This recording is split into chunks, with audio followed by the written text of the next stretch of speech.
Hello, New Prospect. Welcome to RTB 2021 for February 22nd, 2021. Hope you've had a great day so far. So our texts for today are Job 22, we've got Exodus 5, we've got 1 Corinthians 9, and we've got Luke chapter 8. So let's dive right into these texts and see what they have to say to us this day. So first of all, we'll start with Job again. So if you'll notice that, Job has those narrative bookends, and then what you have in the middle is that wrestling between Job and his friends, but really it's a wrestling of Job with this suffering and the accusations of him not being righteous and these types of things. And one of the things that you'll see with these speeches is they start to gain some intensity. They start to lose patience with each other, I think, as they alternate these speeches. And here we have the third of the speeches of Eliphaz. This is his final speech, and he's here directly accusing Job of sinning. His attitudes kind of began with some gentle reminders of to Job that God punishes the wicked and not the innocent, and then he gets a little bit more critical in the next speech, which is in chapter 15, where he accuses Job of violating the fear of God. And now in this final appeal, he's directly saying, "You've sinned." He says, and for instance, in verse 3, "Is there any pleasure to the Almighty if you're righteous?" In other words, God's not going to punish you if you're, or not. God's not going to pour all this suffering on you if you're righteous. And Job once again responds, "That's not how it works." And we know as the reader that God had already declared Job as righteous, and so so here we have that problem again of the logical problem of that Job's friends have, that just because you are suffering does not mean that you are a sinner, that you've committed some great deed of unrighteousness. So that's Job. Let's move on to Exodus.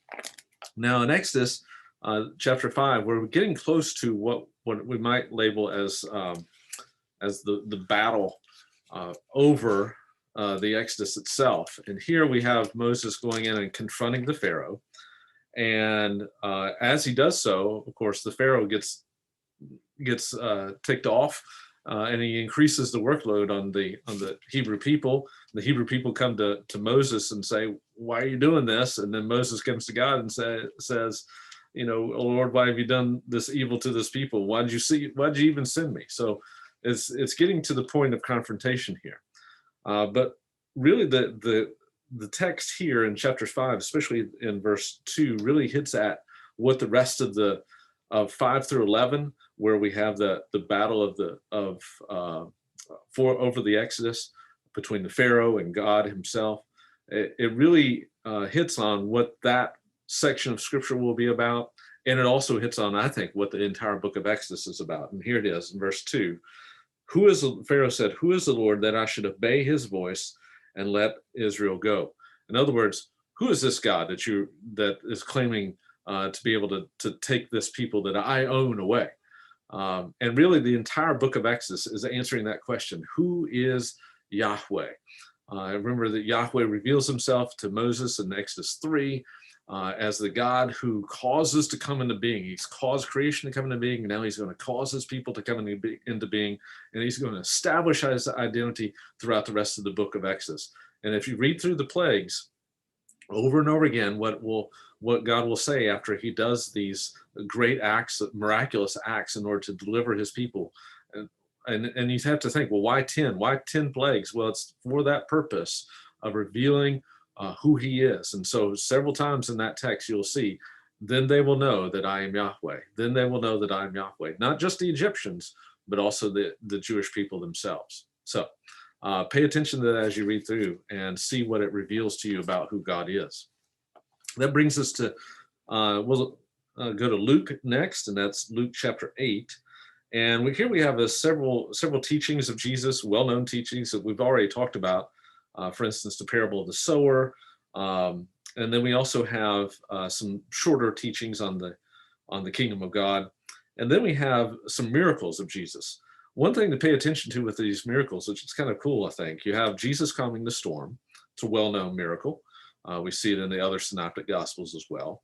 We have Jesus healing a demon-possessed man, and then we have Jesus healing the woman with the issue of blood and the daughter of Jairus. And so you have it was a ruler of the synagogue. So you have these three separate miracles. Notice something about those three miracles, though. What do they show Jesus having control over? Well, the first one shows Jesus having control over nature. The second one shows Jesus having control over the spiritual realm. And the third one shows Jesus having control over the human body, health, and even death itself. So the three major realms of this world that we experience, Jesus has control over. So Luke places these together, I think, for a very specific purpose, to show Jesus' sovereignty and control over all that we experience in this life. He is indeed Lord. The other thing that you notice about this text is in the first part of chapter 8, where you have the women accompanying Jesus. And remember, this has been a theme of Luke throughout the Gospel of Luke, that it shows the inclusion of those who are marginalized in society. And of course, women in that first century context were part of a marginalized people. They, were not prominent in a patriarchal society, and so Jesus here is showing that the gospel is for all.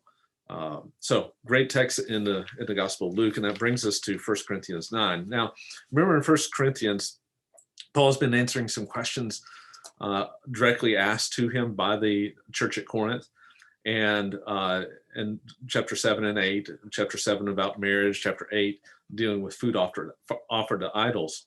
And of course, the context there in chapter 8 was that there were some of the people within the church at Corinth were vaunting their liberty. In other words, taking kind of pridefully showing that they could eat of this stuff, right? And there were some that was causing to stumble because they did not believe that was a good thing to be able to do. And so at heart is this issue of Christian liberty and how much we can use it between in a community where some people might be offended or stumble over the fact that you're using that liberty.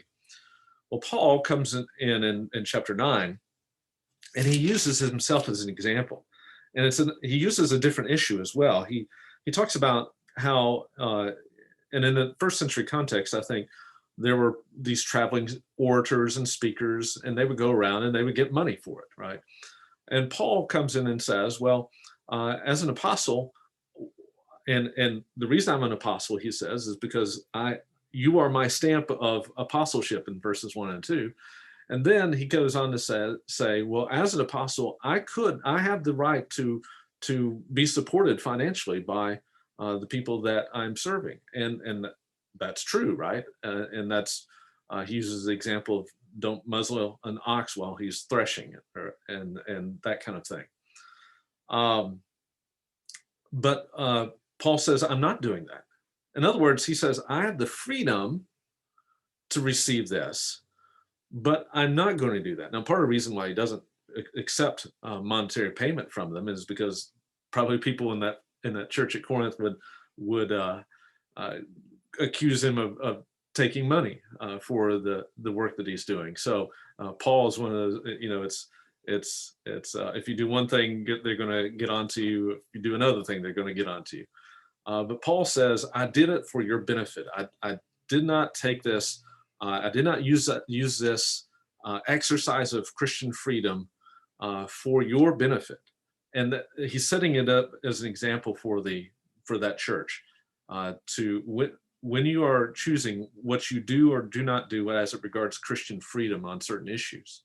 Always have in mind the benefit to the other people in the covenant community. Is it going to cause others to stumble or not?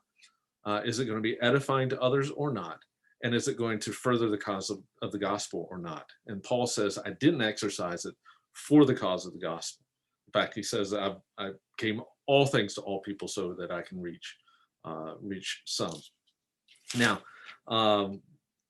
one passage to chew on here is when he gets to verse 16, where he starts talking about how he is going to, this has been his motivation, that he's going to preach the gospel. that gives him no ground for boasting. For it is necessary that it is laid upon me. Woe is me, woe to me if I do not preach the gospel. This is a passage I also often turn to with my students who are called into the ministry, and I will tell them, those who are called into the ministry have this almost have this burden to say, I can't do anything else. And here Paul is pronouncing a curse upon himself, basically, if he doesn't preach the gospel. What a passion for the gospel and for evangelism to say something like that. We see this kind of attitude even among the prophets who that word for oracle, for instance, the Old Testament is an oracle for burden. And you kind of have that picture with Paul here, that he has this burden to preach the gospel and he can't do anything else. And he pronounces a curse upon himself if he does anything else. This is his dedication. And that's the reason why he doesn't exercise those Christian freedoms as he could, if it's going to benefit the gospel. So some great text here and a great example of the Apostle Paul, who is one who is so burdened to preach the gospel. May we have that same type of burden that we can say, woe is me if we do not share the gospel with others on this day, February 22nd, 2021. Hope you have a great rest of the day.